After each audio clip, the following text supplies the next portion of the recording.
Assalamualaikum warahmatullahi wabarakatuh.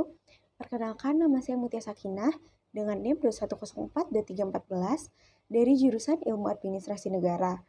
Baiklah, pada kesempatan kali ini saya akan menjelaskan tentang materi sengketa hukum serta reformasi hukum di Indonesia.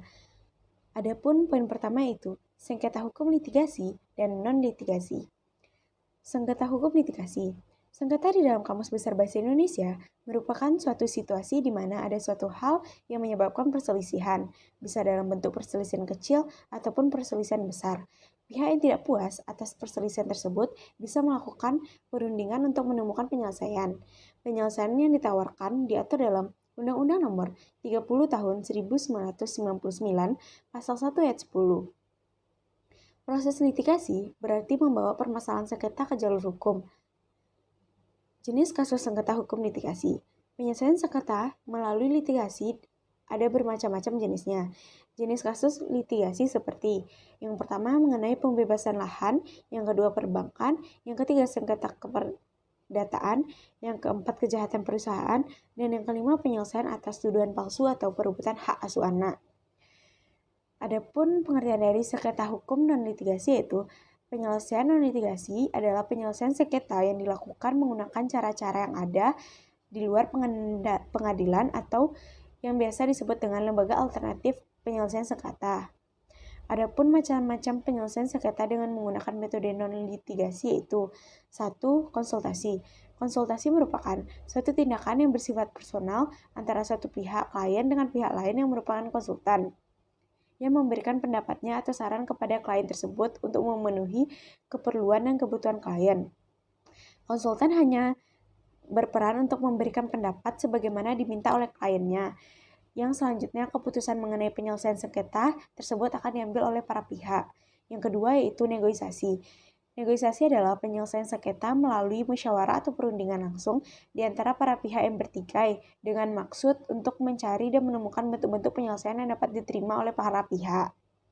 Yang ketiga yaitu mediasi. Mediasi merupakan penyelesaian sengketa melalui perundingan dengan dibantu oleh pihak luar yang tidak memihak atau netral untuk memperoleh penyelesaian sengketa yang disepakati oleh para pihak. Yang keempat yaitu konsiliasi. Konsiliasi adalah penyelesaian sengketa melalui perundingan dengan melibatkan pihak ketiga yang netral atau konsiliator untuk membantu pihak yang bertikai dalam menemukan bentuk penyelesaian yang disepakati para pihak. Hasil konsiliasi ini harus dibuat secara tertulis dan ditandatangani secara bersama oleh para pihak yang bersengketa. Selanjutnya harus didaftarkan di pengadilan negeri. Kesepakatan tertulis ini bersifat final dan mengikat para pihak. Yang kelima itu pendapat ahli. Upaya penyelesaian sengketa dengan menunjuk ahli untuk memberikan pendapat terhadap masalah yang dipersengketakan untuk mendapat pandangan yang objektif. Poin kedua itu hukum acara dan macam-macamnya. Hukum acara dikenal juga sebagai hukum prosedur atau peraturan keadilan. Ini merupakan serangkaian aturan yang mengikat dan mengatur tata cara dijalankannya persidangan pidana, perdata maupun tata usaha negara. Hukum acara memastikan hukum ditegakkan secara adil dan semestinya. Hukum acara mengatur tata cara perdakwaan, pembuktian, pemberitahuan, dan pengujian hukum material demi terlaksananya hukum. Macam-macam hukum acara. Hukum acara yang berlaku di Indonesia yaitu yang pertama, Kitab Undang-Undang Hukum Acara Pidana yang mengatur hukum acara pidana, Kitab Undang-Undang Hukum Perdata yang mengatur hukum acara perdata, Undang-Undang Peradilan Agama, Undang-Undang Peradilan Tata Usaha Negara, Peradilan Tata Usaha Negara, dan Undang-Undang Mahkamah Konstitusi. Poin ketiga itu sistem peradilan dan kekuasaan di Indonesia. Sistem peradilan nasional adalah keseluruhan komponen peradilan nasional, pihak-pihak dalam proses peradilan, hierarki kelembagaan peradilan, maupun aspek-aspek yang bersifat prosedural yang saling berkait sehingga terwujud keadilan hukum. Kekuasaan kehakiman dilakukan oleh sebuah Mahkamah Agung dan badan peradilan yang berada di bawahnya dalam lingkungan peradilan umum, lingkungan peradilan agama, lingkungan peradilan militer, lingkungan peradilan tata usaha negara, dan oleh sebuah Mahkamah Konstitusi. Poin keempat yaitu pembuktian dan alat bukti.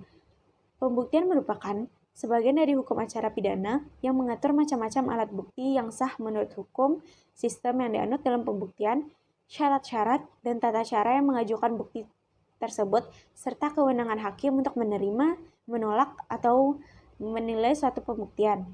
Sedangkan alat bukti adalah segala sesuatu yang ada hubungannya dengan suatu perbuatan, di mana dengan alat-alat bukti tersebut dapat dipergunakan sebagai bahan pembuktian guna menimbulkan keyakinan hakim atas kebenaran adanya suatu tindak pidana yang telah dilakukan oleh terdakwa.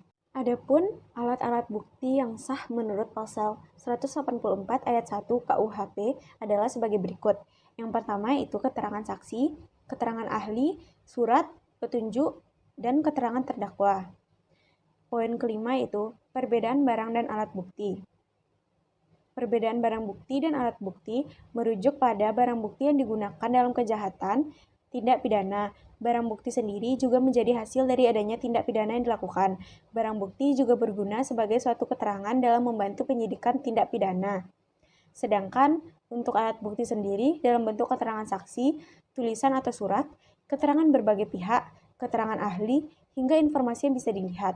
Selain hal tersebut, maka tidak bisa dijadikan sebagai alat bukti. Baiklah, sekian materi yang dapat saya sampaikan. Apabila ada salah dan janggal, mohon dimaafkan. Akhir kata saya ucapkan, wabillahi taufiq wal hidayah. Assalamualaikum warahmatullahi wabarakatuh.